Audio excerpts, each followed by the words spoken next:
It's a very thin puck. It's about 4 millimeters thick, so that allows you to slide it underneath almost any watch. It attaches to your watch using microsuction. So this isn't like an adhesive or a glue. It's something you can actually take off. So you don't have to worry about any residue or being a permanent fix to your watch.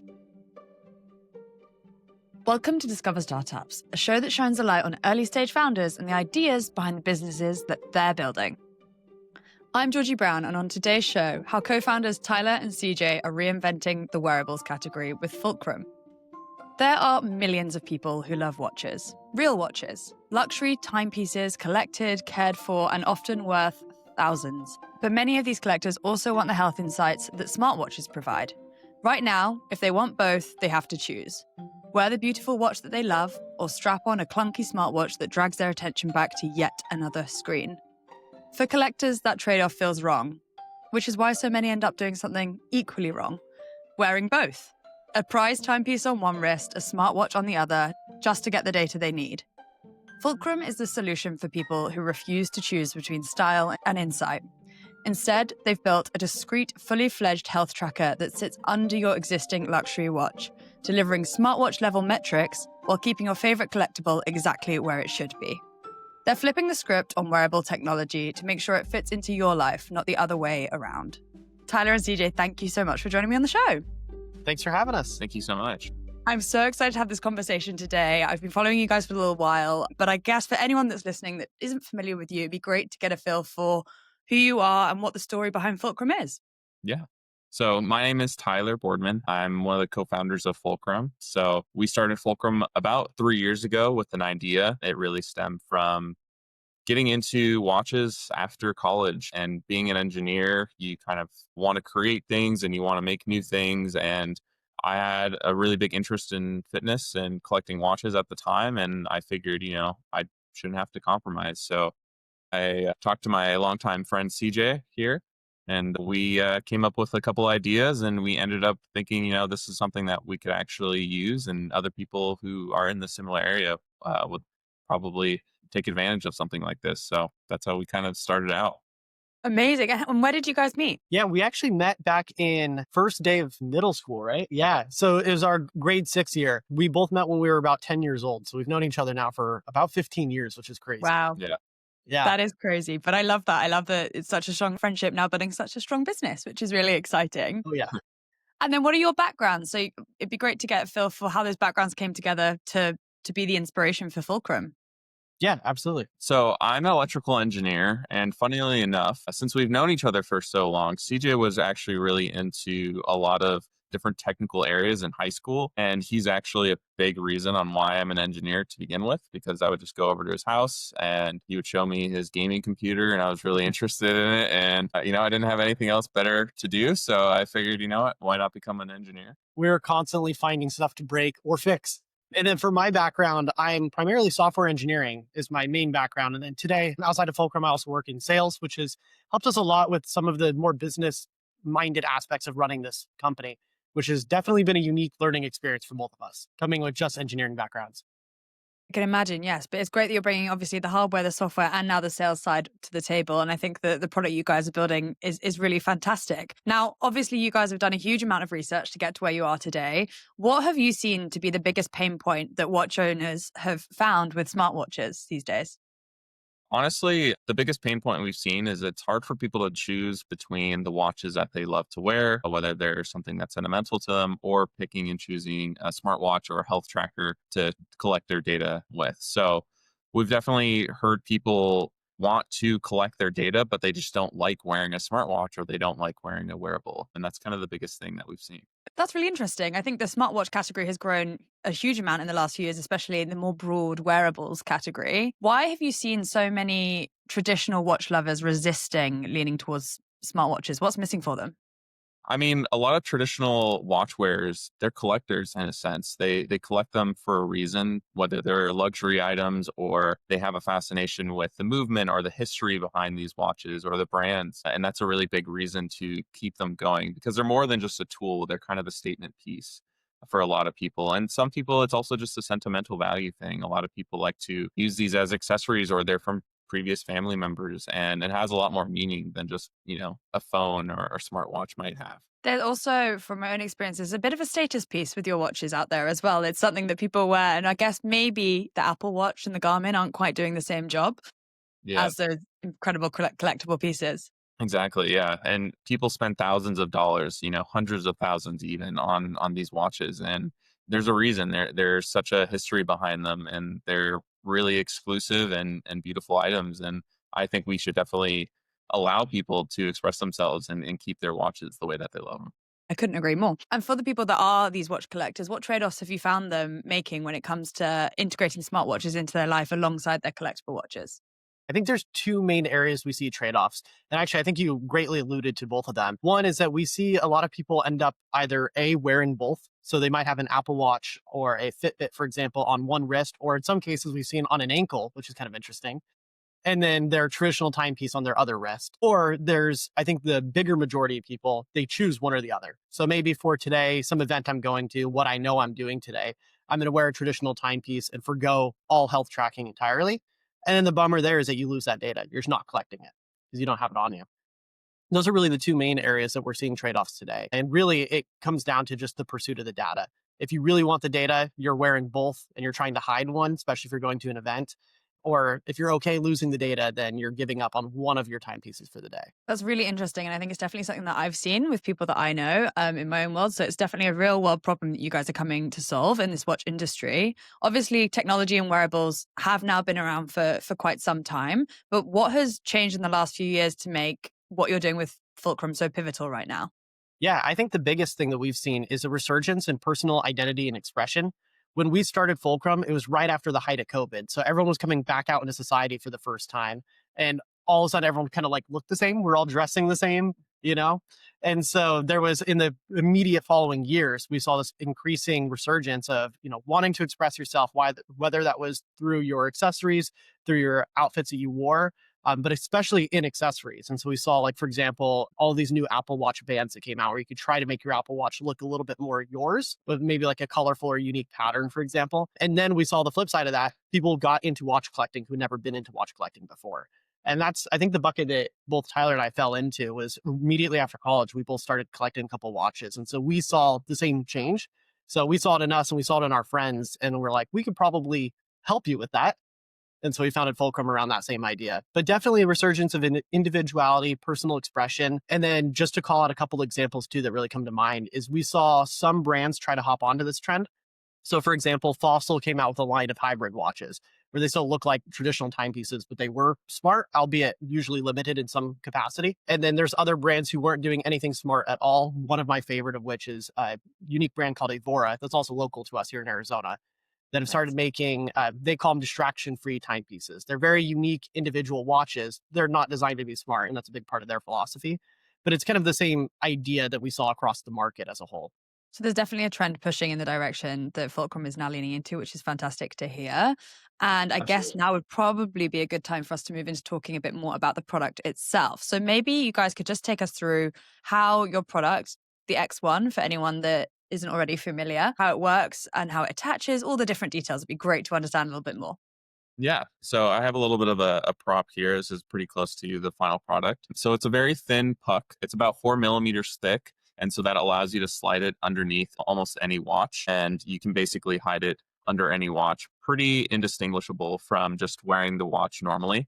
It attaches to your watch using microsuction. So this isn't like an adhesive or a glue. It's something you can actually take off. You can reuse over and over again. You can clean it off. So you don't have to worry about any residue or being a permanent fix to your watch. So it connects to your phone using Bluetooth. And there's a companion app that we have for you that will kind of provide you all the data that it's collecting. And you can pair it with third-party apps as well. So maybe if you go on Strava or something like that and you have a run group, then you can share all that data there. It gets the data from a cluster of sensors on the bottom of the device. And so that provides all the information like heart rate, blood oxygen, exercise tracking, sleep tracking, and all that sort of stuff. And that gets transferred over to your phone where you can take a look at it. It also has a motor on board. So if you get notifications on your phone, you will be able to receive it on your watch as well, like you would with a smartwatch. You can also turn it off if you're a little tired of the distractions and the notifications. We want to give you that opportunity to do so. And then lastly, we also have tap controls. So similar to like an AirPod or, some headphones that are out there today, you can skip songs, you can answer calls. You can kind of customize that to whatever you might need just by tapping your wrist, just like that. That is fantastic. I mean, firstly, congratulations on the design. It really is that combination of the software and the hardware genius from both of you to bring that together. And it's so neat and tidy in the way that it fits under watches. Have you had any challenges with fitting, durability, compatibility as you've been developing the product? Maybe talk me through those a little. Yeah. So definitely with anything attaching to a traditional timepiece, you want it to be completely hidden. And that was always the thing that we heard from people when we were talking about the idea. And so we eventually landed on this idea of a very thin profile and just a single puck that would land under your watch. That gives you the ability to switch between watches, which was always kind of a nice thing. You don't have to have a permanent fixture on it. And it also hides really well underneath the watch. At such a small size where we're only 28 millimeters in diameter about, so we can fit under most traditional men and women's watches. And that was a really big point for us because there's a lot of women who are really into those traditional watches. Bracelet watches, those are a little harder because they are smaller, but the traditional Omegas or Rolexes that are in the women's size, we want to make sure that we can work with that. The device itself is also water resistant and dust resistant. So that means you don't have to worry about wearing it when you wash your hands or if you're going for a swim or you're doing a workout. You don't have to worry about that at all. Unbelievable. It's really, really admirable what you guys have built. I think one thing that a lot of people listening that might have very valuable timepieces in their collection, they might be a bit concerned about the microsuction. Could you talk us a bit more about how that works and how it interacts with the watch it's being attached to? Yeah, absolutely. Microsuction basically works as a whole bunch of microscopic little suction cups. So it's hard to actually show what it looks like because it just looks like a flat piece of foam almost, like a shiny foam. And when it's pressed onto your phone, flat surface, a watch in this case, it just applies basically a little suction cup force to the back of the watch. And that's just what holds it in place. So it's easily removable, just like a suction cup is. And over time, if it gets dirty or stops sticking as well, you can just rinse it off. But its whole premise is that we could very securely attach it to any device, any watch, but also not leave any residue when you pull it off. It's not like a traditional double-sided tape, for example. So that makes it easy if you've got multiple timepieces that you want to swap between during the week or during the month, Exactly. you can move the X1 across those different pieces. Yeah. Fantastic. And I guess if I'm wearing my luxury watch and I want to go for a run, maybe I don't want to take my Rolex on a run with me, but I want to keep that data from my X1 from Fulcrum.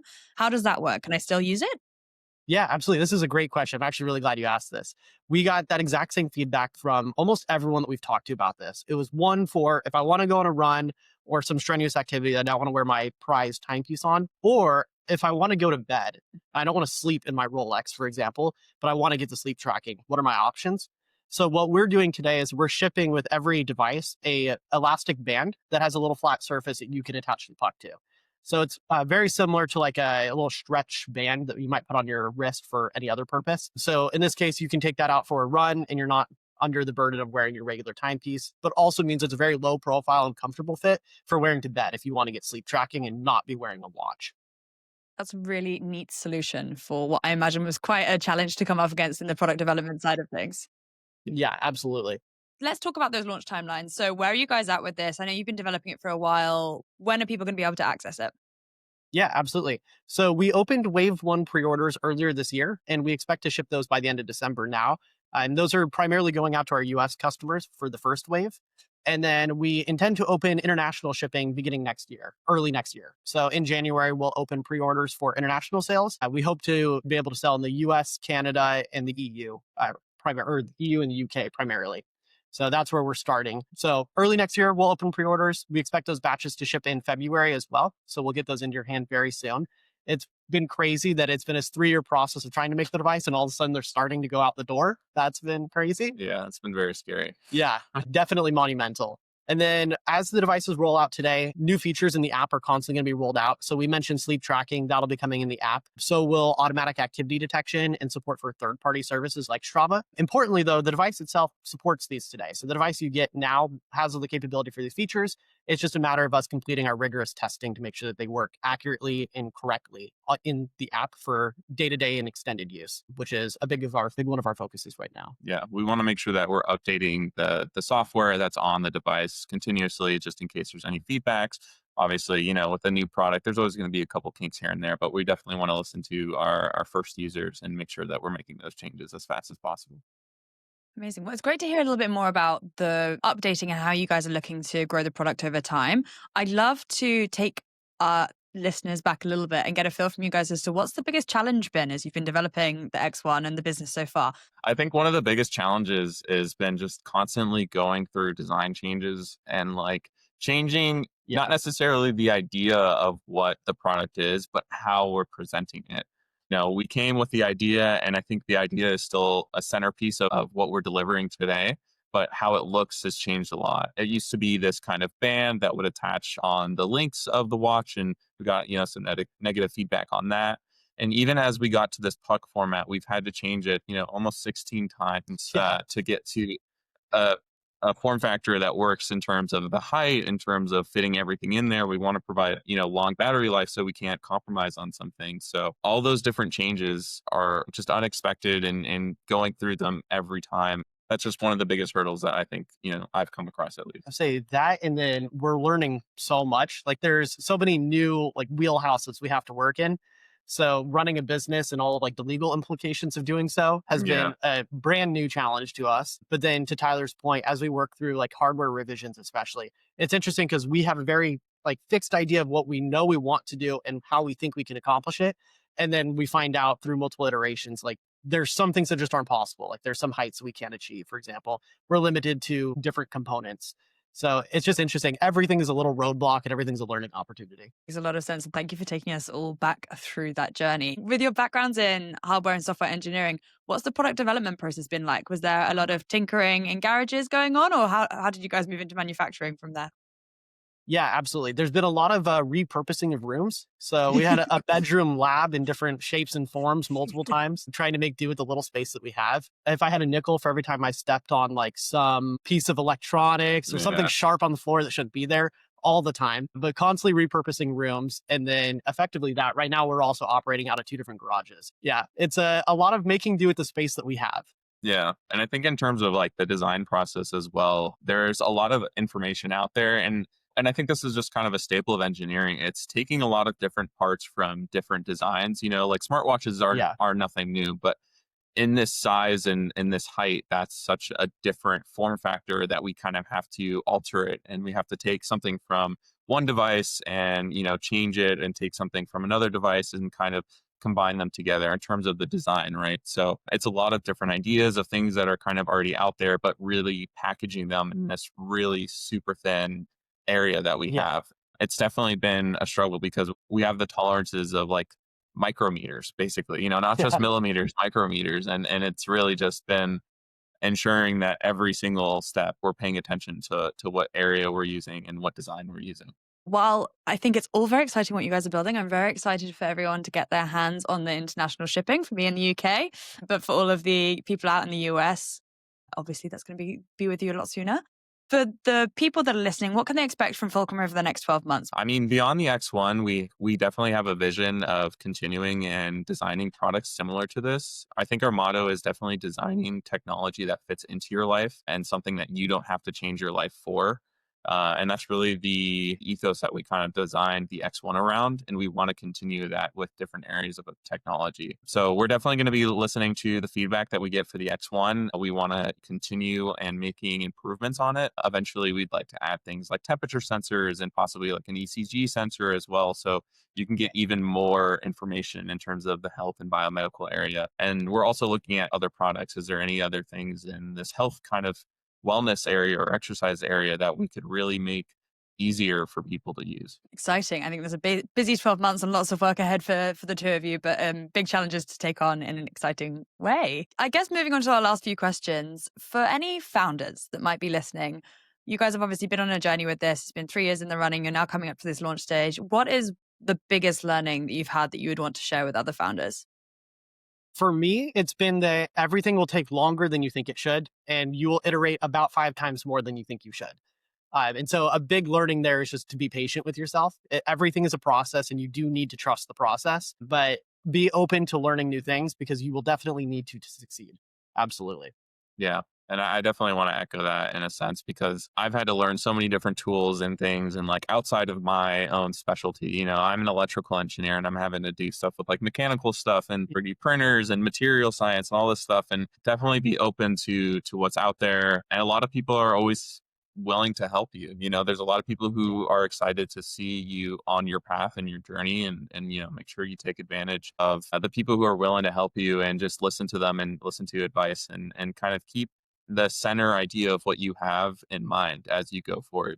Try not to allow, I think scope creep is kind of the term that is used. Don't allow that to kind of take over, have those goalposts in mind.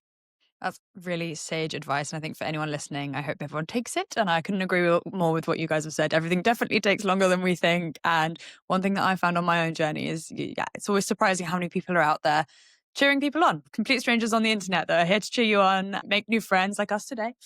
Yeah. Which I think is one of the most beautiful things about being a founder. Put yourself out there. It's amazing who comes in. Yeah. No matter what area you're in, there's a community for it. Yeah. Find your community. 100%. I couldn't agree more. This has been fantastic. I guess on to my last two questions for you guys. I know I've taken up quite a bit of your time. For anyone that's listening that wants to get involved, where do they need to go to find you? What are the best places to check out Fulcrum? If you want to get involved and kind of see what we're doing, we're on Instagram and on socials like TikTok and stuff at Fulcrum Wearables. Definitely reach out to us over those apps. We love to talk to people. We love to get insights. We've gotten a lot of feedback just from kind of showing the idea. And so we're always willing to talk and we'd love to hear from people there. Pre-orders are live on our website at fulcrumwearables.com. So people can always check us out there. We have a submittal box where you can message us or you can request things. So we definitely want to hear from our end users or potential users because, at the end of the day, they're the ones using the product. So we want to make sure it's the best experience that we can provide for you.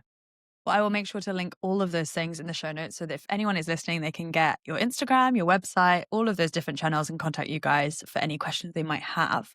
Yeah. Finally, on the show, we like to ask all of the founders to recommend another startup because we believe that a rising tide lifts all ships. So maybe given there's two of you, I could throw it out and you guys could recommend two startups. Or if you want to go for one, that's also fine.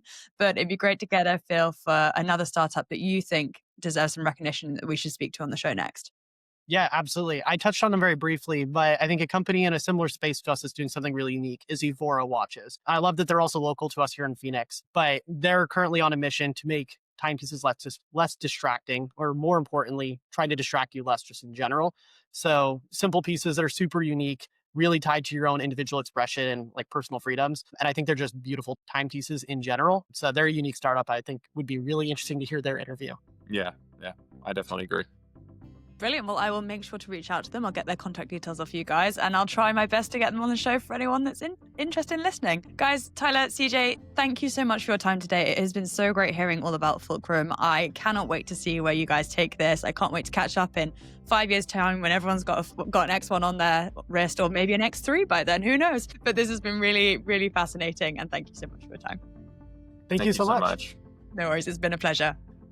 If you enjoyed this episode, you can support Tyler, CJ, and what they're building by checking out the links in the show notes, following them on social media, and sharing this episode with a fellow watch-loving friend. And if you like what we're bringing you from Discover Startups, I would love if you could take a second to subscribe to the channel or sign up to our newsletter. That way you'll be the first to know when a new episode drops. That's all for now, but I'll be back soon with another founder, another story, and another startup for you to discover. Have a great day.